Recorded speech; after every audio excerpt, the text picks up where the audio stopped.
right, kids, it's that time. Oh, fuck. There you go. Stuttering. Take two. Take two. Cut. Take two.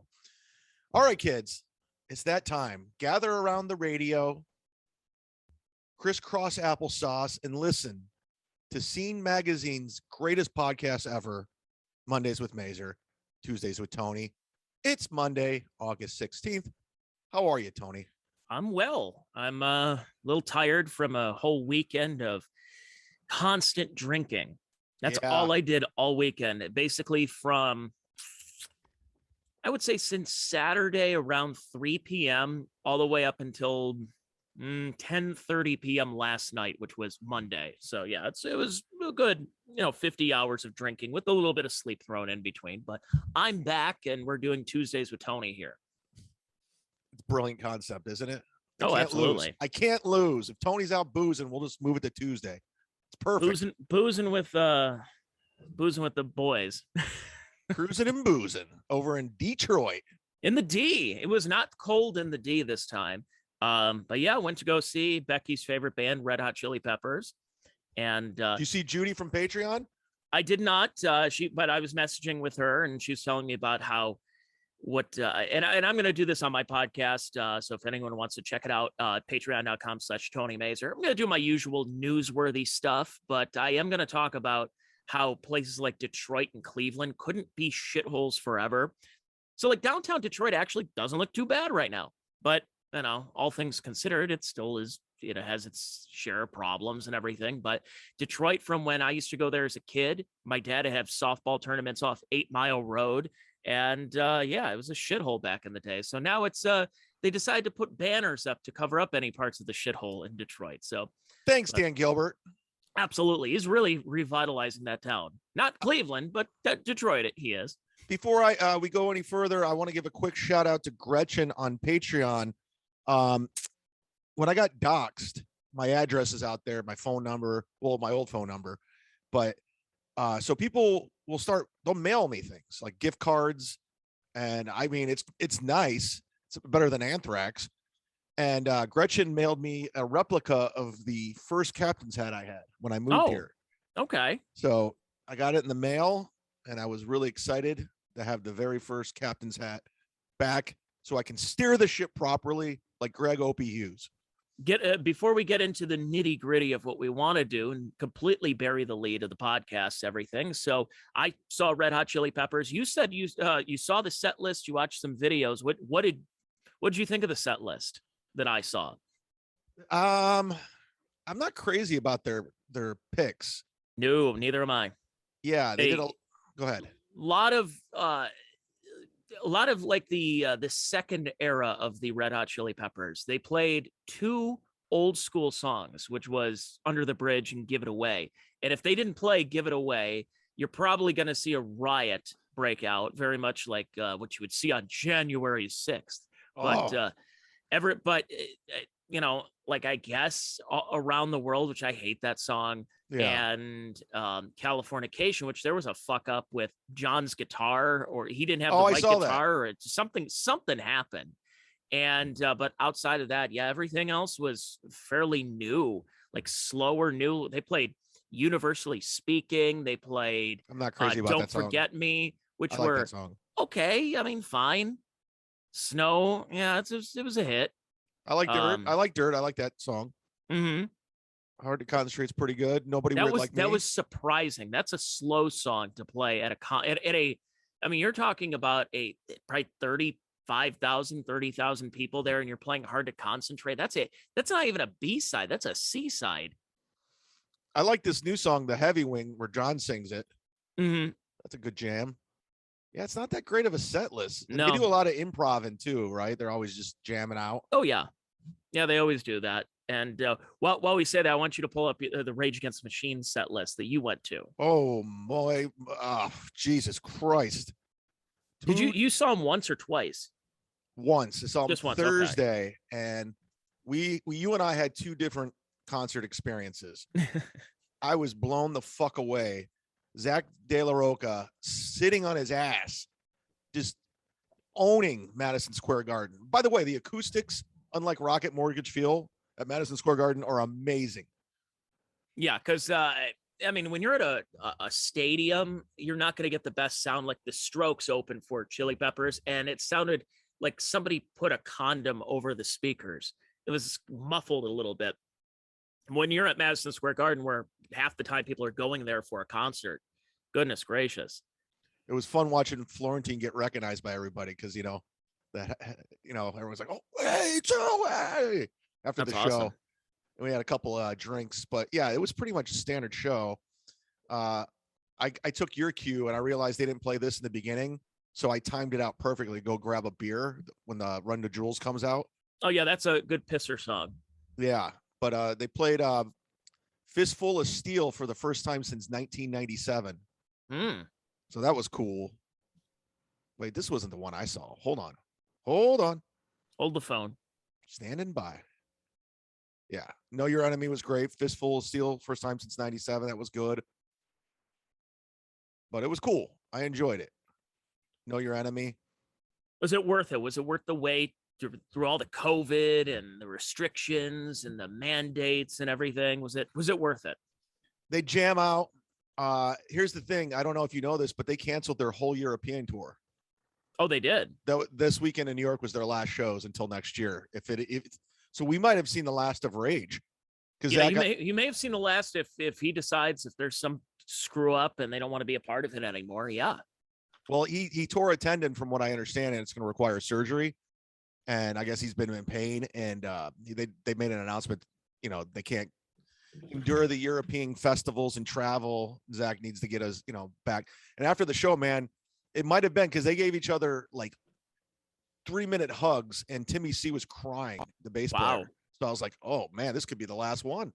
You could have seen the last show, like, and then they kind of do their own thing, or Tom and the rest of the group starts another band that kind of sucks, like Prophets of Rage. They'll get who's the guy in Slash's band, Miles Kennedy, to sing with them. Yeah, they get Gary Sharon. That'd be funny. So I'm at the Red Hot Chili Peppers concert at Comerica Park in Detroit, and it's I think Thundercat was the opener. And before we got to go see the Strokes, I get a call from one Chad Zumock. And Chad calls me and he updates me. He's like, yeah, because you had a layover in Detroit, right? I did. I was there. I should have just stuck around. Well, because you saw a show later. Yeah. That's what you told, because you checked in or you said something and it said Romulus on Twitter. And I'm like, well, the only people when they have Romulus as their location, that means they're at the airport, the Detroit airport. And I'm like 5 minutes from you right now. Cause we were at I wasn't smoking. I wasn't doing any edibles, but my friends were, and up in Michigan, all those like abandoned shopping malls, they just put CBD and pot stores are just everywhere. So we were at one of those right off 75, and I'm like, I'm not far away from the airport, so you should just forget going back to just go see the Chili Peppers tonight. And then you call me and you update me on, and I believe you did a podcast on it, so I don't know how much you want to hash or rehash or whatever, but about the Mark Norman bachelor party situation. Yeah, I've talked about it. I just did a podcast with Tyler in depth. I talked about it in depth about where it started and where it went and how it got to the point it was. And then I did a solo where there was a lot of anger because I was pissed off. So I'll just give you, and I apologize. Give my minimal audience, the ones who haven't crossed over with your podcast, what exactly happened with this situation? Well, you're familiar with Bert and I's situation, right? I don't want to rehash why our friendship or lack thereof fell apart. So it's been a few years, and I call Bert out for being a liar, which he is, and that's what it is. But I haven't said anything really about him lately or anything. So Mark Norman's having this big show at the Funny Stop, and not the Funny Stop, the Side Splitters. Oh, that's where we'll be next week. I have my Funny Stop logo right here. So I got in, my plane landed at 5. They did 3 shows. Ari was there, Jason Cantor, Chris Allen, all the Tampa comics. And I usually go to Side Splitters on Sundays anyway, just to chill. And No big deal. I didn't think anything of it. Like I wasn't sure if Bert was going to be there or not. I had no clue. There were rumors that he was going to the bachelor party. I didn't know he was going to be at the show. And we had we talked about this maybe a few weeks ago, and we were trying to give our predictions, and I said that my prediction is Bert will see you. It'll be cold but cordial, like it's not going to be an issue. Like maybe you'll shake hands or fist bump and go like, "Hey, what's up?" And that's it. Because didn't think it was going to be like this. I will confirm he must be listening to Mondays with Mazur, because I've only talked about Bert on these podcasts with Tyler and you. So he's listening, man. He's paying attention because he was scared that I was going to be there, and he must have heard how that was going to go down. If he was going to be cordial, and he called the. Okay, so long story short, I get there, I walk. They're out back smoking cigars, and it's Mark Norman, Joe List, Ari, Jason Cantor, and a bunch of other comics. And Mark Norman goes, "I thought you were in New York." I go, "Hey, I just got back." Hey, Mark Norman, what's up? But the way he said it is like, what are you doing here? Like, I just saw a ghost. Like, what? And then Ari's being weird, Joe's being weird, and everyone just kind of like being weird. And I'm like, oh shit. Yeah, I was like, I was just New York, saw Rage, did some, spots at Uncle Vinny's, and he's like, "Oh, cool." Then he started being cool and start talking. Then all of a sudden, BT, the owner, he comes out back and he goes like this. And I go, "Is that me or you?" He goes, "I don't know." I was like, "Okay, I'll go check." So we go into BT's office, and he just goes, by the way, Tony, I have no idea what's coming at this point. Because he's just like, "I don't know how to say this. I feel really uncomfortable even talking to you about this." And I'm like, "What?" Then I'm like scanning through my mind. I go, "What the fuck did I do?" I was like, I go, I was like, "Did I piss somebody?" I go, I don't think I did anything on stage when I was like last there. And then all of a sudden he's just like, "Yeah, we got a phone call from Bert's manager." And I go, "Okay. Yeah, they don't want you at the club. And, I don't want any drama. I just need things to go smoothly. I feel really awkward talking about this." And I'm like, "Okay." I was like, "I'm not here to cause problems." He's like, I know. I don't know your history." I goes, "I don't even know Bert, but if he's not going to do the show if you're here." And it's, and I go, "Yeah, it's good business to have him here. I understand." Crowd, I understand. I'm thinking about the crowd. They're going to be excited to see him. So I was like, "I'm going to leave, dude. I don't want any problems." And I was like, and he's like, "Yeah, dude." And then he threw me a text right after. He's like, "I feel really bad about this, but I hope you understand." I go, "It's cool, man. I get it." So I'm like, "What the fuck, man?" He had me removed from my home club, the club that I hang out at. And it's just like, are you that small and that petty? Did he want to swing his dick around? Like, look what I can do. Like, who gives a fuck if I'm there? I'm in rooms all the time with people I don't like. I just ignore them. I wasn't going to bother him. And then he said that he was concerned for his safety. Oh, yes. He thought it because he said I threatened him and his family, which is a complete 100% lie, a lie. And then I was sending text messages to Mike Calta going, "Dude, what the fuck, man? Why would Bert do that to me? I'm a comic. We're not even in the same financial bracket. Like, he's around all his friends. You think something's going to happen?" He's like, "You make him feel uncomfortable. He doesn't want to be around you. Just accept it and move on." I go, "No, I'm not going to accept it, because I would never do that to another comic. I would never have him removed from the venue. That's just such a fucking prima donna ego thing."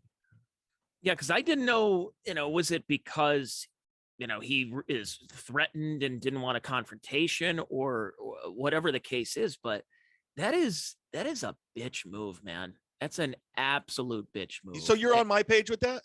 Yeah, because I get the whole thing where if BT says, "Hey, we don't want to cause any issues. It's you're talking about a Sunday show." And yeah, Bert is a draw for a lot of people. And now, we kind of have seen how the sausage is made with Bert, but a lot of people haven't. The audience didn't know he was going to be there. Like, he was just surprised. They just said surprise guest. Okay. So, yeah. So either way, I'm on your side with that, but in that there's no reason for it. There's no reason for, that he couldn't at least been a man to just say like, "Hey, can I talk to you?" Like, it's all ego. Like, he could come up to you and say, you could even like approach you or even, say something and say like, "Hey, we have a problem here. Like, what's your fucking problem? We've been talking, this has been going on. You've been lobbing grenades at my side. What's your fucking problem? He could say that, and then you can kind of hash it out. And either way, if you get someplace where you go, hey, okay, look, it's just, we're not going to be friends anymore. We're not going to go out on tour. Let's just, that's it. Let's just quash it right now. Or maybe you do become friends. Maybe everything kind of gets water under the bridge. But either way, there should still be an approach. I mean, the guy's a 50-year-old man. He claims to be this guy who is very gregarious and approachable. Well, if part of being approachable is also dealing with negative reaction too, and if you have another comic where there was a little bit of an issue over time, you should probably try to hash it out instead of having your manager call the club and say, hey, if that Chad Zumock is there, then Bert's not doing the show. It's like, that's such a pussy move. And I don't know, and I can't confirm this, but I came like the start of the second show, so he wasn't there yet, and it was almost like they were waiting to see if I would show up. Oh, okay. It was one of those things. So, and I guess Mark Norman, that was the very first thing he asked BT was, is Chad Zumock going to be here? So this puts everyone in awkward positions. It puts Mark in awkward position. It puts the owner, and the staff's all talking about it. All the local Tampa comics, my friends were there, texting me like, dude, did Bert really get you thrown out of here? So every time I run into somebody, I got to tell this story. Brian's in this weird position. And then as I'm walking out to my car, I'm getting recognized by the fans coming in like, oh, dude, you're here. You hanging out? And I'm like, nah, I have to leave. I got to go. And I can't tell him Bert doesn't want me here. So the whole thing is a fucking mess. And he just did that all for ego. And it just is insecurity. And I'm so I've never been more disappointed in a human being. There's no coming back from this. Cause like you said, he could easily just say, put his hands out, no hard feelings. Cool. I don't have to hang out with you. Got to be honest with you. I don't like you. I don't like you anymore, but I like to be cordial and we could be in a room together and be comfortable. I mean, for Christ's sake, I'm a comedian. I've toured with this guy. I've ridden in cars. I've known him for years, and this is how he's treating me. And here's the thing. If I had something to give this guy, he would be fucking sucking my dick, period. Yeah. Well, and you see people like, Ari obviously is in that universe, and Mark Norman is one of the top, comic around the country. And he's doing very well and doing so many podcasts and radio shows and everything. And the way, and again, I've mentioned this many times on this podcast, but I just really hated that one podcast that you guys did for your show, for the Sit Down Zumock show, where he just ate the whole time. So you would ask him something and you would say like, hey, Bert, that time that you had that Travel Channel show, Bert the Conqueror, like I'm using an example. It's like, how were you able to get a development deal like that? And all you would hear for 5-6 seconds is chicken wings or whatever he was eating. It was just, yeah. Well, yeah, I was annoyed too, to be honest with you. But but it was one of those where, look, I'm only doing this. I'm throwing him, like, for him, he's doing you a favor. That's in his mind. Instead of going, look, we're out on tour. Let's do a half-hour podcast. So, whatever. I mean, he does so many podcasts and radio shows, but we all know that he does these shows, especially syndicated, like the Rovers, the Bob and Toms and everything, because he knows that he can get something from them. But if he feels that you're below him and he can't get anything from you, and by the way, this is not just a Bert-centric thing. This is across the board. A lot of comics do this. And that's why I have ultimate respect for someone like Jim Florentine, for Don Jameson, where they will treat openers, hosts, middle acts, whatever, with the same reverence they would of somebody who is a fellow headliner. And unfortunately, Bert is not one of those guys. No, and I talked to Bobby Kelly on the phone today, had a conversation about it. And, he kind of gave me his perspective. He's like, listen, I'm friends with Bert. But sometimes these guys, they get famous and they just forget things. And he goes, I've lost so many friends to fame that I just don't, that's why I keep my circle tight. And he just told me not to worry about it. And I'm just annoyed because now when I see Mark Norman or Joe, it's going to be this incident. Or when I see these local Tampa comics, they're going to talk about, I don't want to talk about it. He made a situation way more uncomfortable and he swung his dick. And I just don't respect the dude. I'm done. We've talked about Dave Landau. Dave Landau, you did a number of shows with him in front of a couple of people, and then you guys would get drunk and go to a titty bar. And I've done a number of shows with Dave where there's 6 people in the audience. He's doing the check spot during an amateur night. And now he's on Louder with Crowder. Now he's got like 100,000 Twitter followers right now. He is blowing up, and yet he doesn't forget obviously you have to have some kind of ego, and you have to have some form of, yes, you kind of like, you have a short memory, but you don't forget the people who helped you, but also who hurt you along the way. But someone like Dave, now that he's achieved this kind of fame, he is not doing that to any other people. He's still bringing his guys on the road. He's bringing with me him. in September, like Derek Richard, yeah, all those guys. And he doesn't forget those people. And that, yes, he's experienced a lot of success, and it's because of his hard work, his longevity and everything. But he's also not one of those guys who's going to, if somebody comes up to him after a show and gives him a homemade, a t-shirt or whatever about some quote that he had on Louder with Crowder, he appreciates that. And it just seems to me that Bert and other comics, they get to a level, they're afraid of losing everything. I mean, that's ultimately what it comes down to with Bert, is that the biggest thing is when you said to him, "I'll see you on your way back down," that stings. That's probably exactly why, because he doesn't want to come back down. He wants to stay on this high. He's a frequent guest on Rogan. He's on TV shows. He's doing this and this. He doesn't want to go back to playing the small comedy clubs again. It goes Bert's career, family, friends, like in that order. Like as soon as I said that, and he's like, "How dare you as an opener say that to me, a headliner?" Yeah. And that's how it was a narcissist. I stung him with that. And there's that famous clip online I posted. I took it down because I was such in a shitty mood, but I was to the point where I was going to get Bert's a bitch t-shirts made and sell them after shows. That's how far I was going to go in on this. So he's talking to Stanhope. I don't think he knows I'm on the podcast here. You probably wouldn't have picked up or told the story. And he's telling Doug Stanhope how Jay Moore just bitch slapped him in the face twice. And he took it because he thought that's how Hollywood is. Jay Moore does that to me. I'm fucking nailing his. I'm on the ground. Yeah. I don't do that. So that's why I don't work well in Hollywood. That's, I just don't have that gene in me to just be a pushover. And Bert's one of those guys that he got to that level. Like, here's the thing is, I was a fan of his. I mean, I saw him at the old Cleveland Improv. You were probably at that show. I was. And I know Joe Howard was on that show too. He done my radio show that day. Mm-hmm. And I knew him, Bert, before that. And it gets to that point where, I mean, like, 2 minutes into the show, he takes his shirt off. He's silly. He's this and that. And, was it the greatest comedy show in the world? No, but it was entertaining. I'll say that. And I got a picture with him. I got to find that. It's, of course, him with his shirt off. And I'm wearing ironically, a Red Hot Chili Pepper shirt.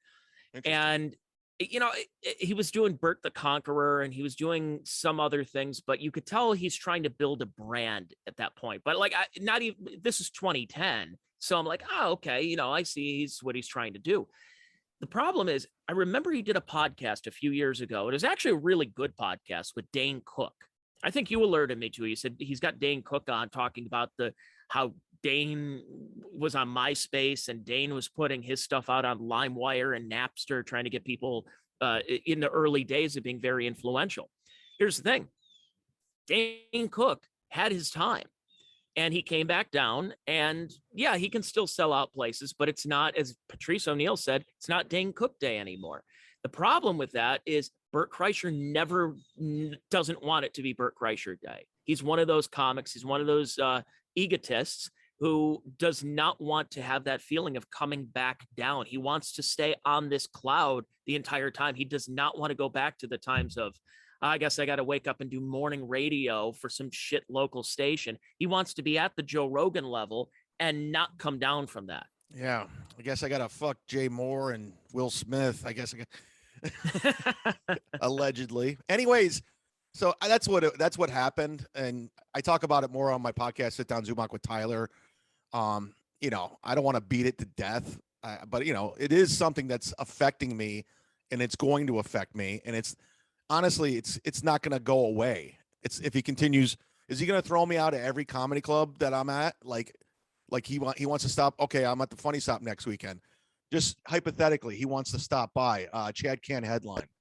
I mean, you're canceling comics. Well, that's where it gets to that point of like when Pat Dixon got his gig canceled after the Geno punch, and you go, look, whatever is dealt with, you deal with it. And Pat Dixon dealt with it like a man. He went up to him and punched the shit out of Geno's face. Right.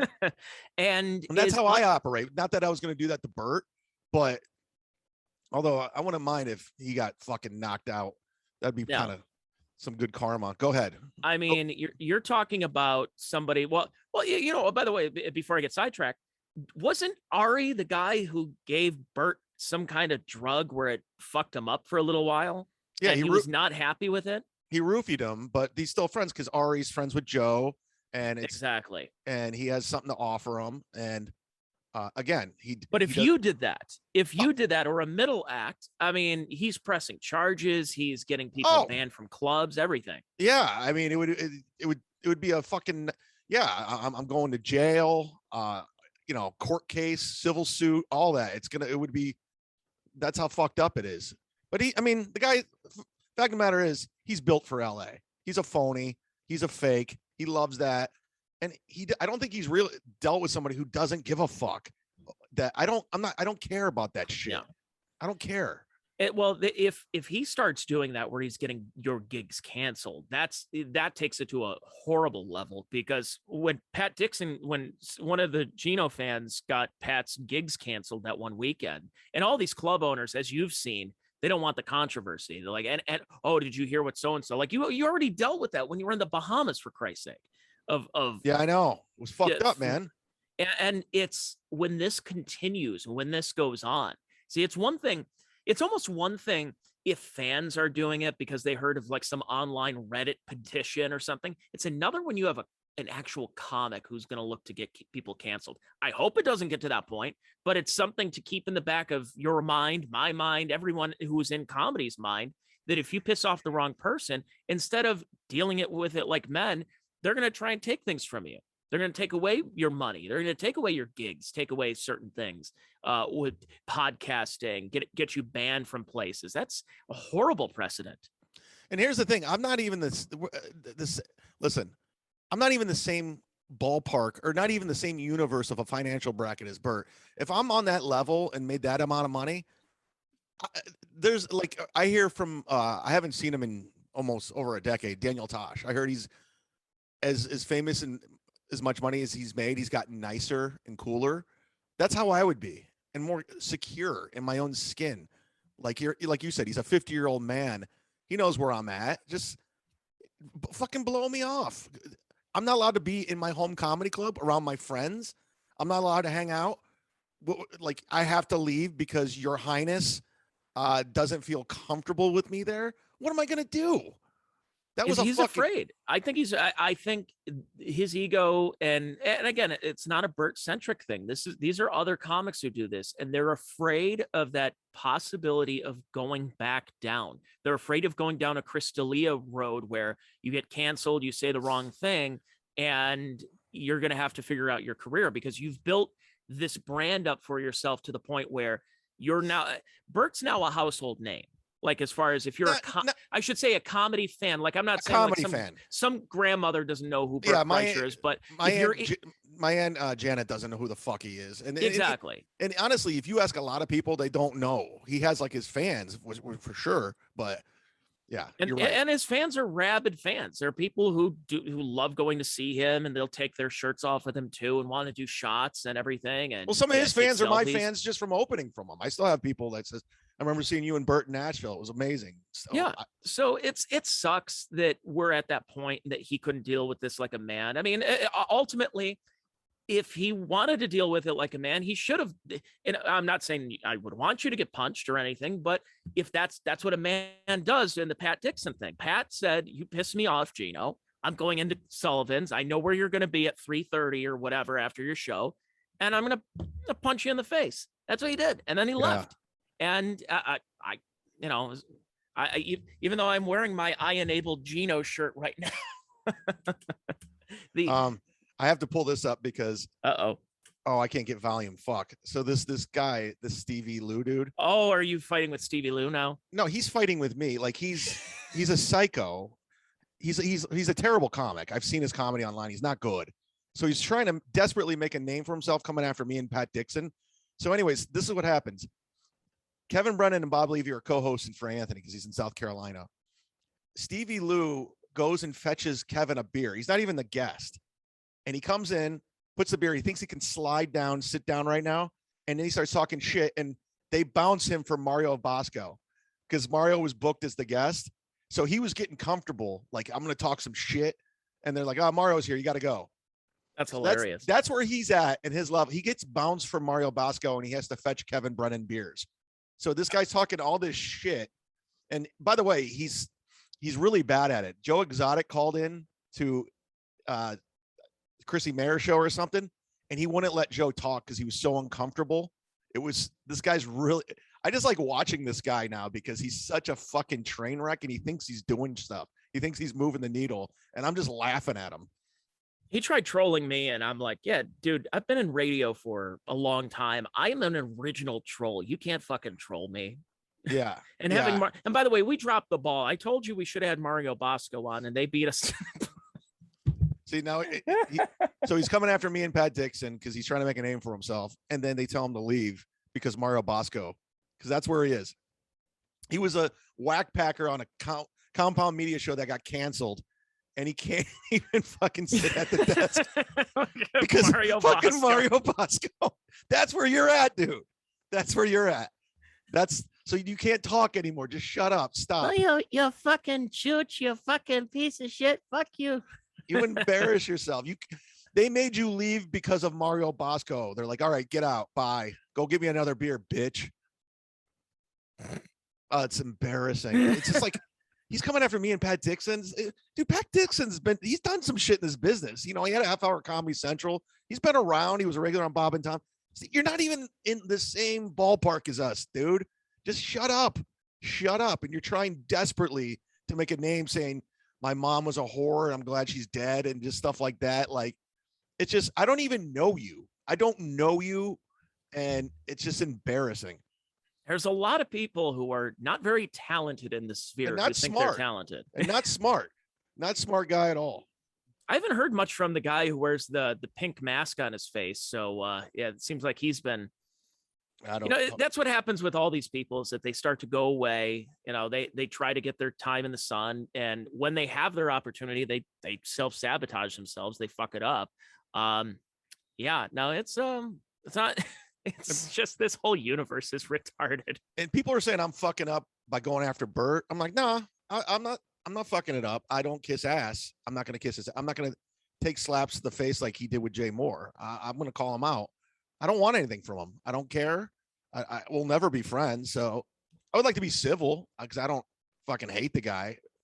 No, and you're also not a confrontational guy in that you're not getting into fights all the time. I mean, Kevin got into a couple of his skirmishes, the one with Gary Gulman in the bathroom and stuff. And obviously Gino's been getting into his share of stuff, but you've never really been like, you won't hold back from a fight, but you're also not one that, when there's been stuff after shows that there's not a lot of, but it's been happening, a couple of more times. Like you had that one where somebody punched you after, was it a Holocaust joke or whatever? Yeah, it was over in Treasure Island and that happened. And but the thing is I'm not a pussy. I'm not going to run away like Bert does, but I'm also not going to back down. And I'm not impressed. Like, I'm not impressed with your act.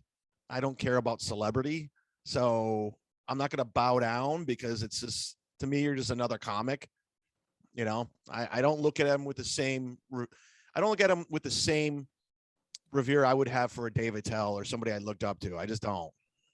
Yeah, that's there's a lot of people it's funny because I kind of look at that with sports too. And we'll probably have to do a football podcast this week thinking about it. Is that when you go into locker rooms, you start to either get to know athletes or you cover them and you see how that, using the expression again, how the sausage is made, you start not liking it.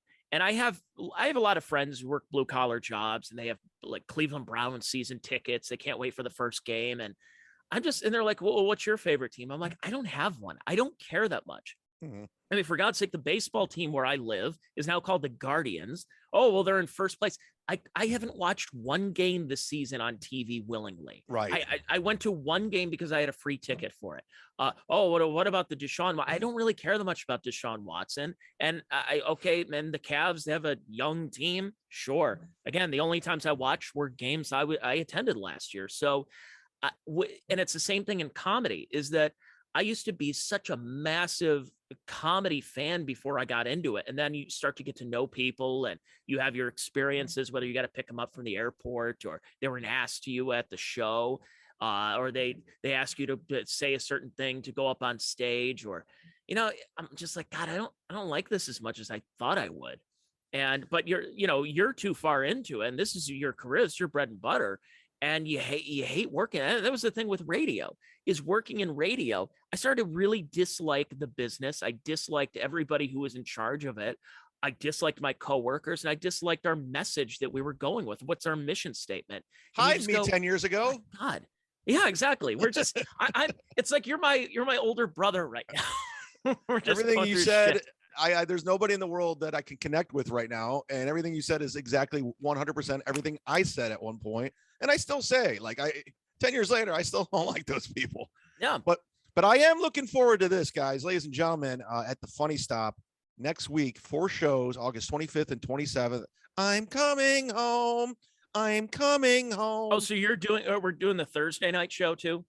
Actually, we're not. They fucked that up. Bill Stone fucked up the flyer. But get that's right. It's the Crowdwork show that night. Yeah. So I'm getting in Thursday, but I'm not going to be there. 4 shows, me and Tony, the great Bill Stone. If you need tickets, go 330-923-4700 or funnystop.com.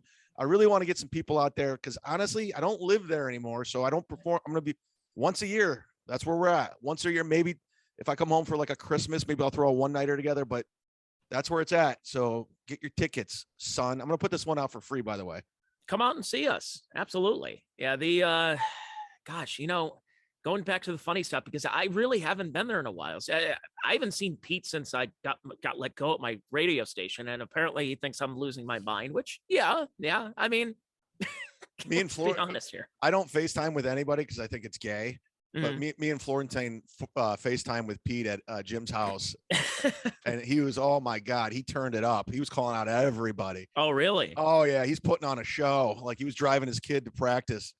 And he was just calling out motherfucker, fuck him, fuck that guy, fuck Joe Howard, fuck the Gino racist. And Gino, oh yeah, he confirmed Gino's banned from the club. He's a racist. He made his server uncomfortable, and we were like, yeah, he doesn't. I don't think he knew who Pat Dixon was. We're like, yeah, he punched Gino in the face. He's like, good. So I was going to punch him that weekend anyway. He's like, him and Anthony Cumia, they racist. They raised. Actually, Pat Dixon was there that weekend at the Comedians of the Compound, and he didn't put 2 and 2 together, I guess. They did 5 shows, and Pat did 5 different sets, 5 completely different sets that whole weekend. So when you have the Compound fans who go for it, why are you buying tickets for a full weekend? I never understood that. Comics don't have that much material to turn around. Where, hey, good to be here. Oh, great. It's the same fucking people I've seen at all 4 of the previous shows. What am I going to do next that you haven't laughed at? Yeah. And they all look like that Stevie Lou dude. The whole audience. Missing teeth, going bald, bloodshot eyes, black eyes. Goodness gracious. Oh, man. But yeah. So Gino's banned from the club. We got a clip that gets clipped out there. Yeah, I'm sure Bex will. I did enable Gino. That was the weekend where he was so drunk on stage that Speech Impediment Man had the only funny line during his set. Yeah. I really am Gino'd and Pat Dixon out. I could give a fuck. I really could. I'm just like, it's like they're all him, Kevin, they're all milking it for everything. Chrissy jumped in. She made her way in on it for some reason. Well, did you listen to the show? And Pat was talking about how when they were dating that Chrissy was cheating on him with a personal trainer. No, I didn't see that. Oh yeah. Yeah, I want to be surprised. I want to be surprised if she's fucking Kumia. Mm. I mean, you know, you never know. You never know never what goes know. on at that network. Who's, you know, I don't want to give secrets away. By the way, I was right there. I was at Madison Square Garden. I could have easily went over there and said hi to everybody, but they've been so shitty to me. I was just like, fuck it. And it was fine. Yeah, right off 35th and 7th, right over by Sullivan's. Good seeing the scene of the crime. Don't miss New York at all. I like landed LaGuardia, took a $50 cab ride, and I was just like, I'm good. I mean, we were at Point Pleasant, Uncle Vinny's this weekend, which was great. And we filmed some more of those waiter sketches, Florentine's waiter sketches with Natalie Cuomo, who's a New York comic, and she's really cool. And we hit it off. And she's another Louis J. Gomez ex-girlfriend. Yeah. I mean, it's amazing. Like Karen Feehan and everybody else. Everybody else.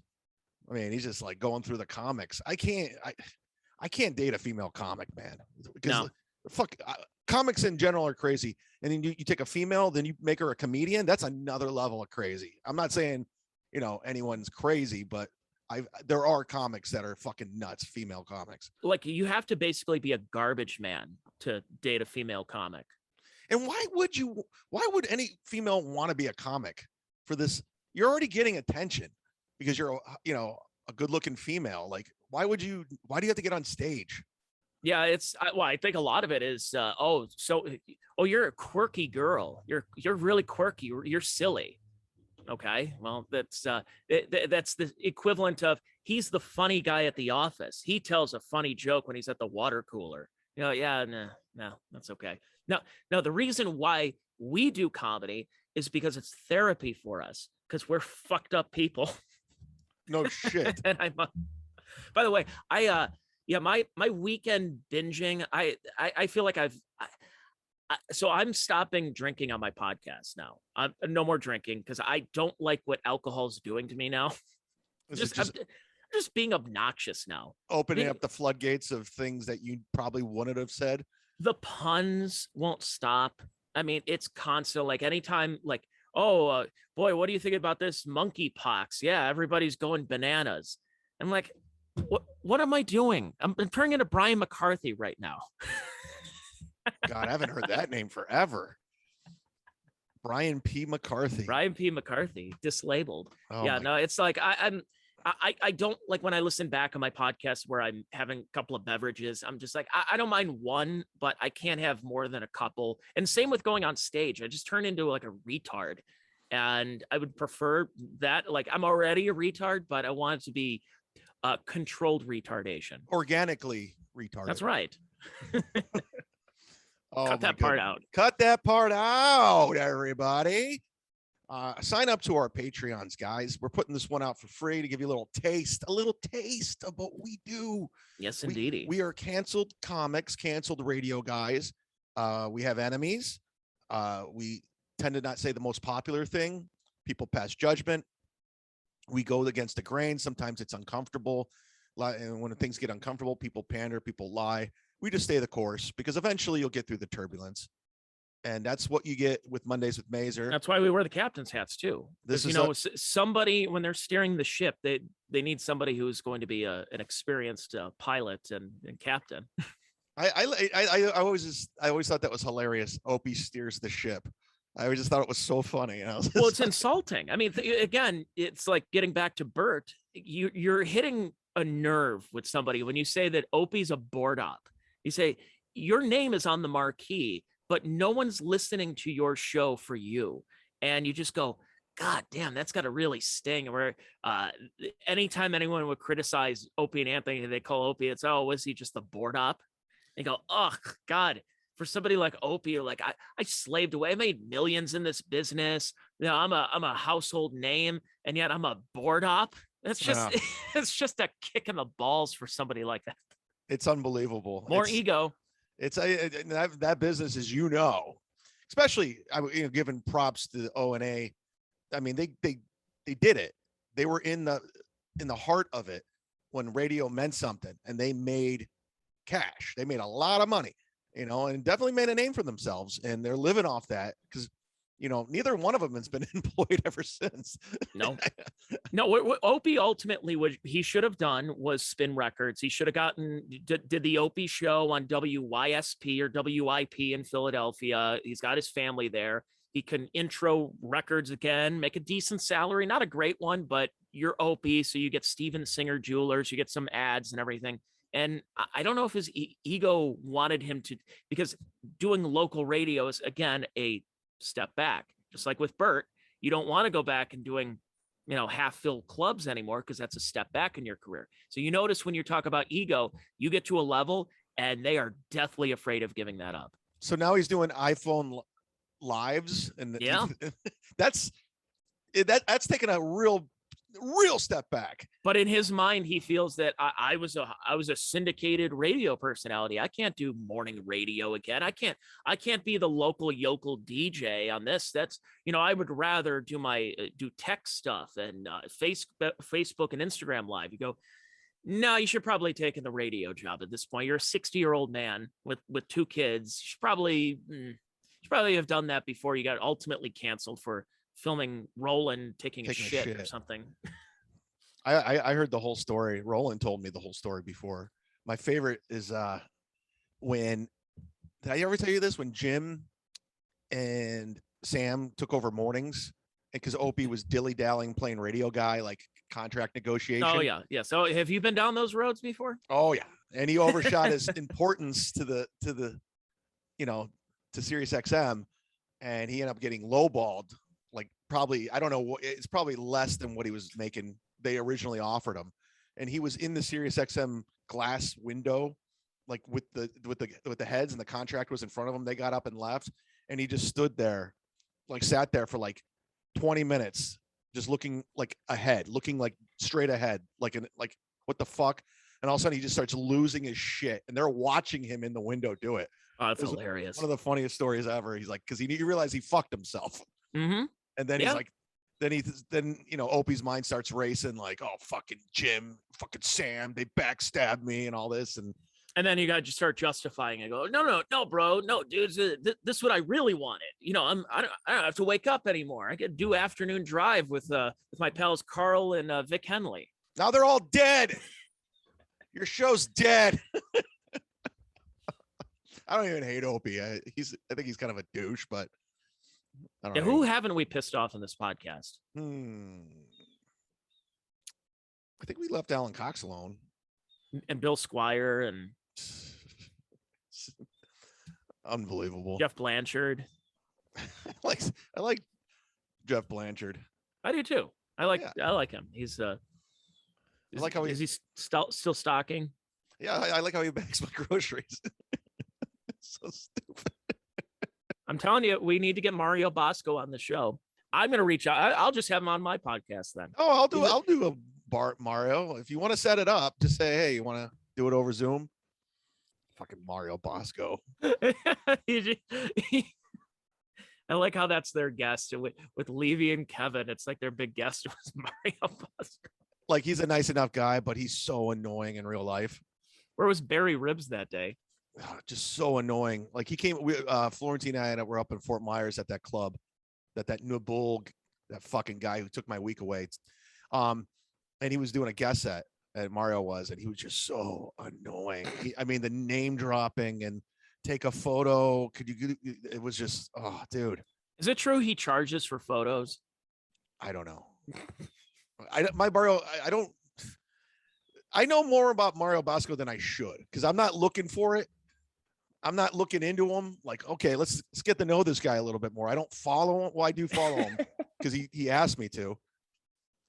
And I said, all right.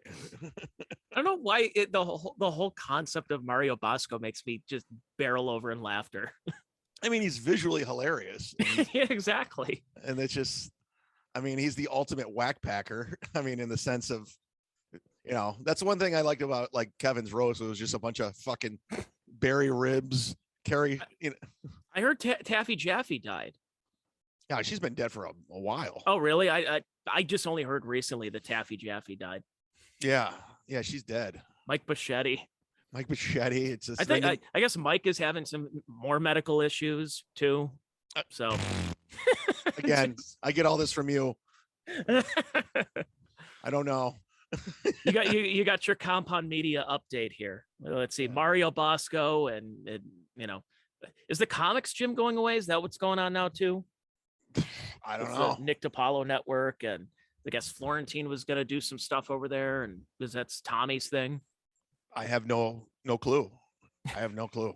That's the second half of this podcast. Is just, we went from talking about Bert, and then now we're just talking about just random stuff that we probably should have ended this like 10 minutes ago. But as soon as I start talking about Mario Bosco, it's just floodgates open. Absolutely, the gloves are off. Yeah. Well, I know Artie completed that jug program, and he's doing Cameo right now.